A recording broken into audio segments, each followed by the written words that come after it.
Hello. Welcome, brothers and sisters of the light. My name is Adolphina Shephard, host and co-host here of the new show, first time, of God's Way, YATUVY, with Adolphina Shephard and co-host Thomas Knights Templar. Thank you.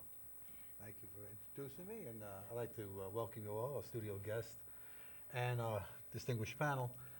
To my left, I have Christine Shephard, who's a veteran at the station here. Has her own show, Spiritual Exploration, which can be seen every Friday night at 10 p.m., right? Correct. On FiOS channel 35 and on cable it's channel 79. Okay. And Phyllis? And this is Phyllis Graywolf, spiritual healer and past life regressionist. She's fabulous at that. Say whatever you want. Currently, I've been doing a lot of past life regression, and animal healing is what I've been really putting my time into currently. That's wonderful. Yeah, people don't realize how important that is. We have our guest here because we're going to later on do an energy experiment. So hang until the end of the show because this is going to get really interesting, okay? Because it's going to be something you haven't seen before. Okay. Now, okay, so this show will be focusing on evolutionary Christian spirituality because sometimes we get too focused on religion and not on spirituality. And why is this important, you might want to know? It's because when you're learning about religion, you're learning about someone else's religious experience. When you focus on spirituality, you were focusing on your own religious experience, right? Yeah, it's your personal, your own personal relationship with God. God lives in all of us, and we live in God. When God created the world, He did not create man separate. He didn't create man to be. These people are Catholic. These people are Jewish. These people are Muslims. He didn't have any denominations. In the Bible, it just says right in the beginning, God created the world and all was good. So He did not separate us by religions and beliefs. Man created that. All right. With no further ado. And so we'll be going through the modality of YATUVY, which is right in this picture here. Also, the beginning of the show, you see that symbol. And this is a modality that's been given to me by God, and as I work with the Holy Trinity. And the greatest thing about it is we'll be leading you to not only your own personal relationship without an intermediary like a priest, but for your own personal self-healing, and so that you can also learn how to heal others and take care of your family and friends and loved ones. So at many times you might find that we'll come across aspects from the East, from the West, which things that we don't know so much here, or that has not been expressed. Now, you might want to ask, well, why? Why are we even doing this? Well, the answer is in Jesus. Because Jesus came to show us the path to walk. Now, what did Jesus do? What did He do, right? He gave His life for us. Well, that's for sure. But what else did He do? He healed. He healed. He healed the sick, the lame, the weak. He healed the blind. He healed those with leprosy. Okay? And this is something we all need to do because God gave us free will. And if we don't exercise our own free will and consciously walk that walk, guess what? You don't get there. So if you ever want to get into your own personal relationship with God, and I don't mean just praying, I mean where you can actually hear God as well. So this is all gifts of the Spirit, just as it says. And as we go through this process, everyone will be able to hear and see because we all have been given these abilities. It's just a matter now of honing them. That's all. So one other question, what else? What else did Jesus do? Anybody come up with a quick answer? Walked on water. Well, He did that. Oh my God, He sure did that, didn't he? He performed a lot of miracles. I know. And you know what, though? What surprised me? When I read that 76 times in the Bible, what did he do? He cast out spirits. Oh, really? He 76 times he cast out spirits. This is key because this is what keeps us living under the thumb and not fulfilling our own, having our own relationship with the You Godhead. cast out bad spirits? Yes, cast out bad spirits. And, you know, because, and it's layers upon layers of this stuff because people don't know how to do this. Well, we're going to learn. Oh, good. Yeah, we're going to learn. So this is how you grow your own divinity and how you learn to walk in peace and joy. Because you know what? It says in Thessalonians 4 that Jesus said, each of you must learn how to clear and maintain your vessel in sanctity and honor. Well, how many of you truly know how to do that? How many people know how to do that? Anybody here at this table? I do. Well, I Could you do. repeat that, please? Yes, it's right there. Each of you shall know how to possess his own vessel in sanctification and honor. Now, could you explain what that means? Yeah, see, people think, they only think and know about the physical body, but there is so much more to our vessel. I mean, we are a vessel for our soul and for, we all also have seeds of the Holy Trinity, and I'll show you that as well. So, okay, and so as we go through that, so what that means is we have to learn how to address each aspect because we have a spiritual body and nobody knows about this. Nobody knows that we have a spiritual body. That would be our soul? The spiritual body is actually what God, how and what God feeds us, the energy for life itself. And I'll show you if we can have up the first, let's see, the photo with, let me go to the right photo. It's the one with the 5 people on the evolution of the aura. Okay, if we can have that picture up in the control booth. Now this is what will help. See right here, now you take a look at that. Basically, the first human on the left, that's just a normal human like we all are until we actually consciously step on that path and walk the same path Jesus did. Okay, that's what we look like. That's a normal human that has the seeds of the Holy Trinity. And everybody has this. And they're the seeds of potential. Now, as you go through, this is basically the evolution of a practicing YATUVAY healer. This is your spiritual body. And you can just see as you look at the photos how it grows, okay? Now, the second one to the right image is growing and expanding the spiritual body. The third photo to the right is expanding the seeds. And you can see how it's getting larger and larger as you walk on your path. Growing their soul's evolution, healer. That's when you get to the point that you're a healer and can have change, transforming people when they need your help. Now, as you get to the last, look at that. Now, that's a human angel with the expanded presence of the Holy Spirit and the Holy Trinity. That's a true healer, okay? So where we all start is to the photo on the left, and where we all end up is to the final photo on the right. So what you're saying that this is the query, and this is his path in growth, in Right. spirituality. When he reaches the final destination here, then he has achieved. Right, then he's a true healer, okay? So this is our goal. We're going to walk this path to get everybody to over here, a human angel, and having expanded presence of the Holy Trinity and a healer. Because see, you do not really have the power to push energy until you get to that point. Because you need me to fix this? You can have great intentions, and of course that helps, but what really helps is when you can push a great volume of energy, okay? So let me go over here and just see, I don't want to miss anything.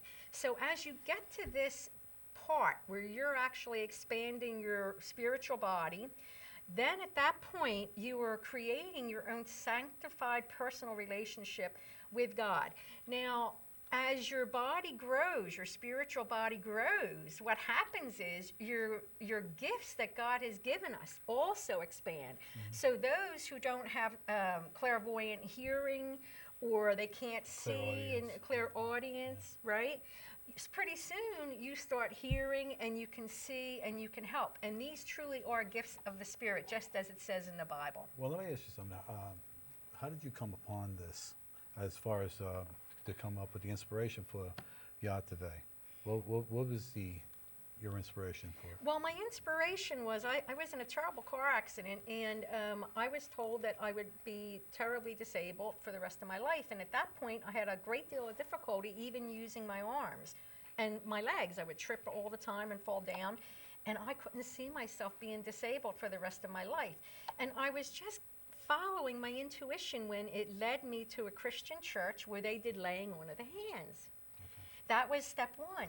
Step two was when I was guided to follow and learn about different techniques into energy healing. You just happened on a church where they were laying on hands? They were laying on hands in the church, but they did not have any techniques. They didn't have the knowledge of what really is required, because it's the rare person that you can say, okay, heal me, and without knowing specifically what needs to be done. They didn't know how to direct the energy. They didn't know how to direct the energy to what needed to be done.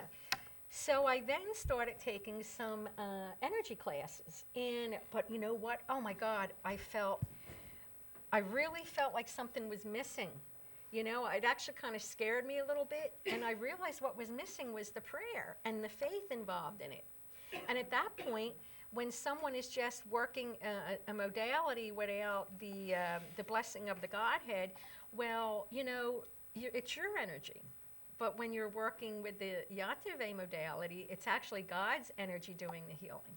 So because we send energy in the vibration of unconditional love to God, and then ask God to send it down, back to perform the healing. Well, it's always God's energy that, in the long run, that does the healing. Well, because God is everything, right? We're just the vessel, right? Yeah, we're just the vessel. So we want to refine our vessel and get it to where we need to be so we can push that energy, and we're not also pushing out anything of our gunk.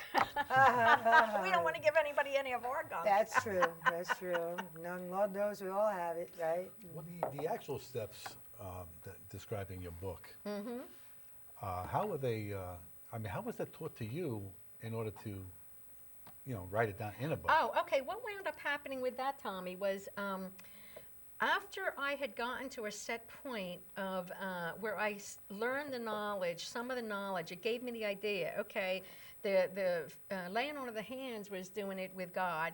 The energy modalities were working with the energy, but they weren't calling in God with the faith and the prayer. So you see, that was the snafu.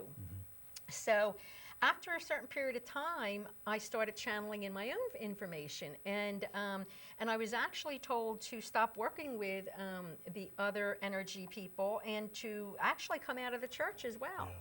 Yeah. And so I was working with Jesus, and he was giving me all these different techniques that he used when he walked this path. So that's how it all came about. Yeah, they were retarding your ability at that church. They just told me. Oh yeah? Yeah. Well, it makes sense, because they said, get out of the church. And at the time, I couldn't imagine why. Of Why are you course, telling right? me to leave a church, right? Yeah, why are you telling me to leave the church? But like you said, it's retarding the ability to hear Well, what churches needed are to be made done. up of humans, Right. And we are fallible. and God is everywhere. You're right. You're right. You're really right. So basically, what I envision is that each TV episode will build it like a foundation. We'll go from the foundation, then we'll put in the plumbing, we'll put in the wires, then we'll build the walls, then, we'll put the carpets in, then the kitchen and the bathroom, and then the roof, you see, just like they do. And eventually, everyone that is watching the show will experience this transformation. Phyllis, do you use any of this type of energy healing in your practice? Yes, I do. Currently, I've been working more with animals than with people, but I I find love doing that. Isn't it rewarding? very much so. Yes, I yeah. have to tell you that I when a do. pet isn't feeling well and you have the opportunity to spend time, they reward you in so many different ways. What happens generally is that they'll start to relax. Whereas when you're working with a human, they tend to be Tense a up. little bit more tense. Whereas a dog, immediately when you lay your hands on them, You know. it's accepted as a comfort. They lay down and immediately allow the energy in, where people tend to block it. So I find that working with dogs, they'll release a great deal of immediate bad They're energy. more in tune. Absolutely. They the are. truth. And they Cats know too. that you're trying to help them, cats, horses Cats as well. particularly, you know, my dealings with them, I feel that, you know, right back from them. They're instantaneous.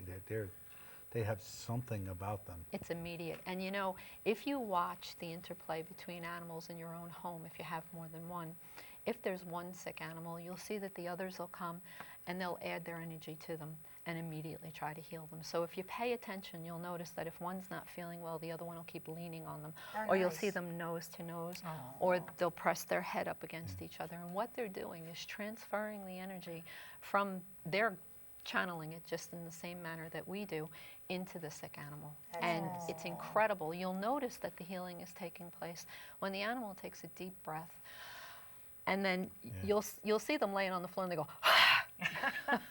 and they're letting it go. They're very open to allowing that to happen. Well, That's the true. animals are unconditional love, so I would say that for them to be 100%, healed, yes. it would be more, they'll accept your healing energy to them. They do. Because They know you're trying to help they them. know you're trying to help them. You go do that to a human, it says, you know, why are you touching Yeah, me you don't here? touch Yes, me. yes, Or, and you know, sometimes you know. human people aren't ready to let it go. Animals are always willing.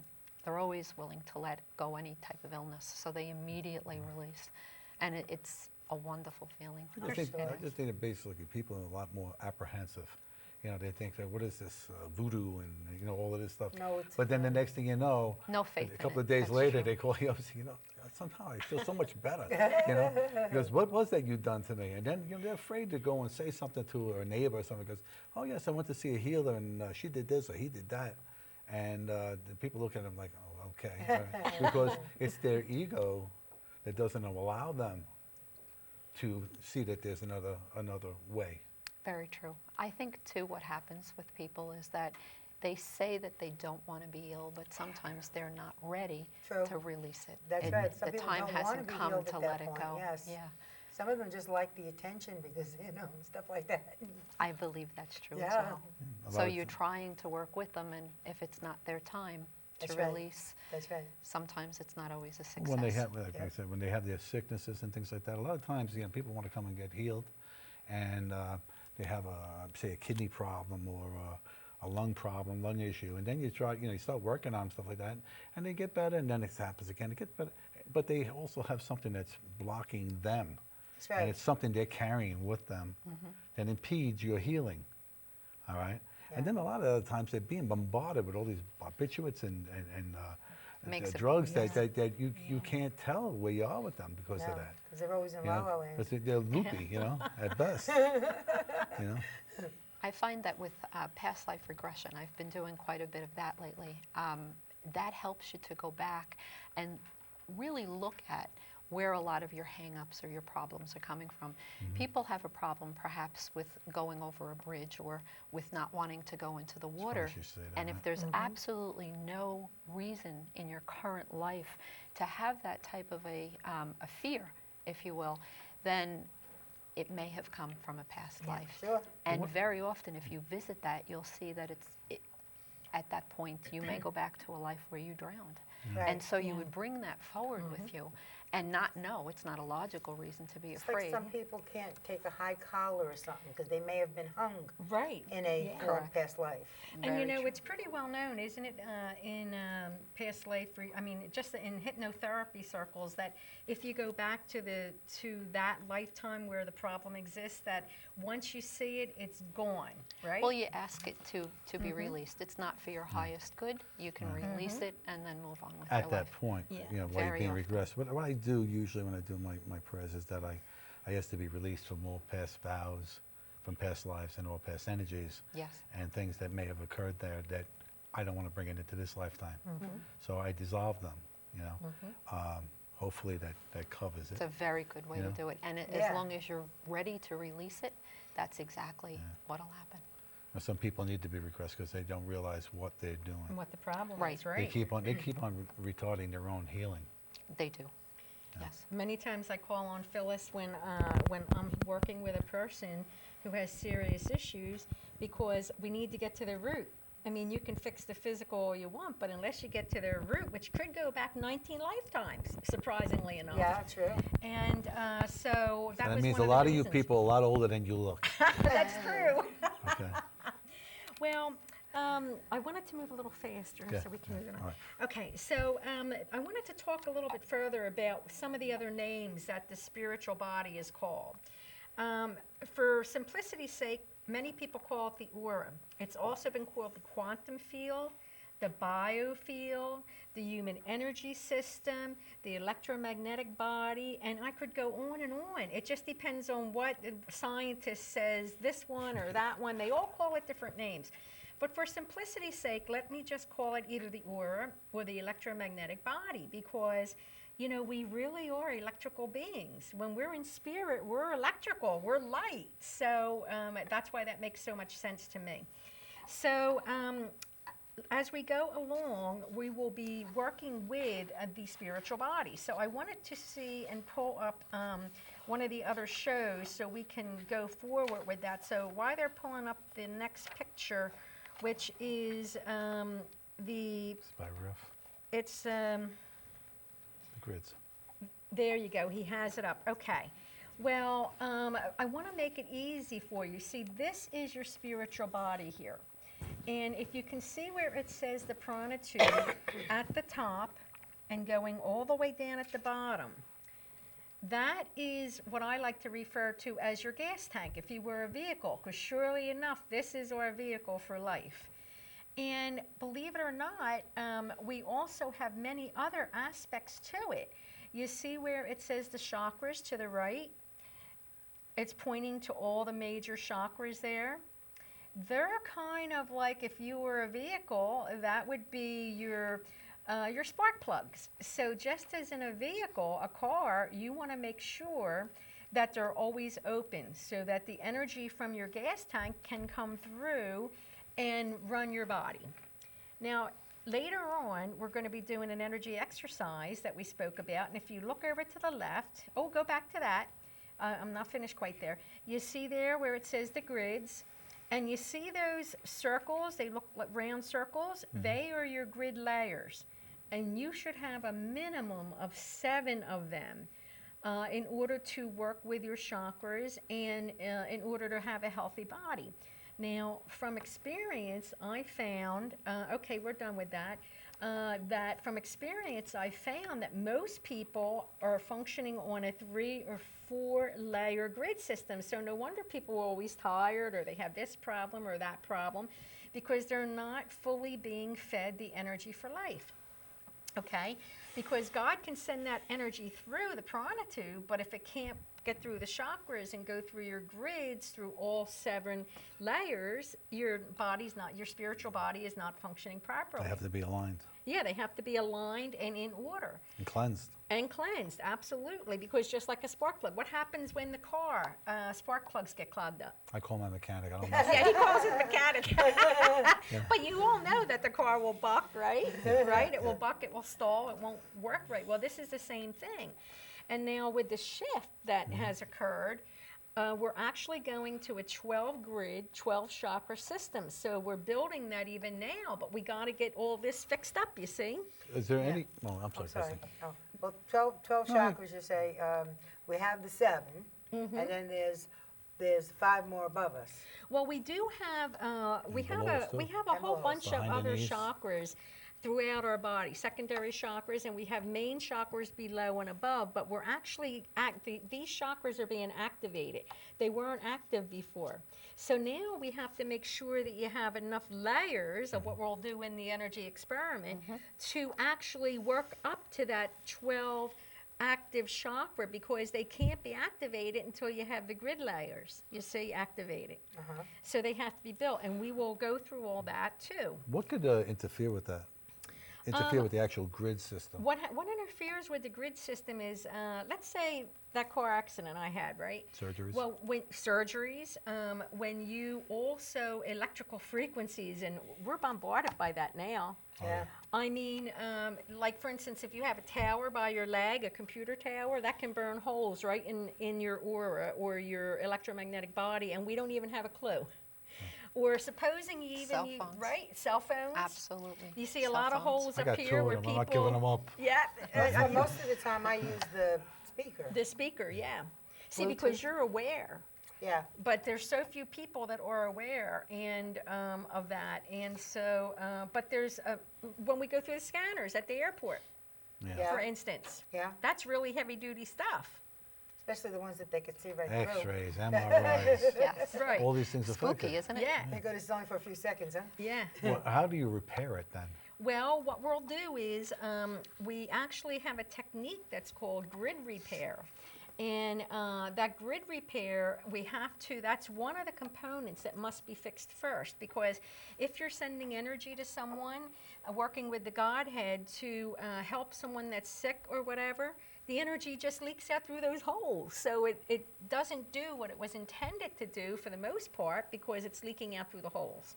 So, but our first exercise is so that people understand the various components so that they can envision it, because otherwise, they really don't have an idea. But I wanted to show you something else too. Can we have the next picture up? There we go. Now this here is of our spiritual body, and this here is your meridian system. Now, I don't know if many of you know about acupuncture. How many of you know about acupuncture? Yeah. Everybody Oh, know? yes. Know about it, Did you have it? Seen Anybody here I've have never it? had it, but I've seen it. Well, basically what that's doing is stimulating these meridians to unblock an area or to bring blood flow for healing and so forth. But if you go through these scanners, MRIs, like you said, Yeah. X-rays. I had so you many of those. Right, or you have accidents or whatever. And how many times did you fall down when you were a kid? How many times did you of fall course. down when No you were a less kid? than a million. Never fell I down. would I was very imagine. talented. I bet you fell out of the tree and broke an arm or leg or two. I fell out of a tree, I did. I landed on something soft, my friend. Oh, no. But the thing is these meridians break. And these meridians are key to feeding your organs and to feeding the other components of your spiritual body. So this is your spiritual body that we'll be working with. And so, we take it from there. But the one thing is, I wanted to tell you a little bit about why it's important with YATUVAY, what that's about, because this is key. It says in the Oracle of Kabbalah, which is a 13th century Kabbalistic text, it's called the Sefer HaTamana, which is the book of the image. It teaches how this missing letter of the Hebrew alphabet is what causes all the defects in the world. And that when this came into being, this letter, that the world could be made whole again. Yeah, isn't that You're talking interesting? about the symbol? I'm talking about YATUVAY. Now, YATUVAY is a symbol. It's an alphabet letter. It has a numerical value of 1,000.